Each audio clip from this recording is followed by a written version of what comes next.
دا چې کار روزګار نشته او په بازار کې نرخونه څو چنده ډیر شوي دي، نو د شینوارو په هسکې مینې ولسوالۍ کې چې لرې پرته غرنۍ او سرحدي ولسوالۍ ده، زموږ غریب او بیچاره ولس د ډیرو ستونزو سره لاس او ګریوان دی.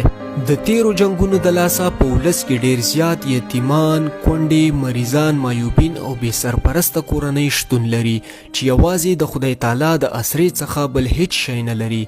ځایي کلیوال هم په خپلو ډیرو مشکلاتو کې اخته دي او د دې توان نه لري چې د ټولو بیچارو او غریبو خلکو سره کومک وکړي. نو د شینوارو هسکې مینې ولسي خیریه بنسټ د تل په څیر په تاسو ټولو شتمنو روزګار او کاروبار لرونکو او د هیواد څخه بهر مسافرو هیوادوالو باندې غږ کوي چې د خدای لپاره په دغو کوچنیانو، یتیمانو، کونډو، مایوبینو او بې سرپرسته کورنیو باندې رحم او شفقت وکړي.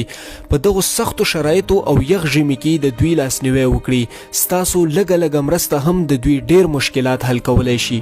دا چې په ژمي کې په هسکې مینې ولسوالۍ کې ډیره سخته یخني وي او واورې هم کیږي، نو موږ سره د خوراکي توکو ترڅنګ د اغوستونکو توکو لکه ګرم بنیانونه، بوټان او جرابو، ګرمو کوټونو او کمپلو مرسته وکړئ ترڅو د سختې یخنۍ سره مقابله پرې وکړي. دا زمونږ او ستاسو اسلامي او انساني وجیبه ده چې له دوی سره کومک او مرسته وکړو. مه پرېږدئ چې کوچني او معصوم ماشومان، سپینګیري او مریضان مشران او زمونږ کونډې او بې سرپرسته میندې خویندې په دې سختو شرایطو کې خپل ژوند له لاسه ورکړي. تاسو ته به الله جل جلاله د خپلو خزانو څخه یو په 100 چنده اجر او بدله درکړي.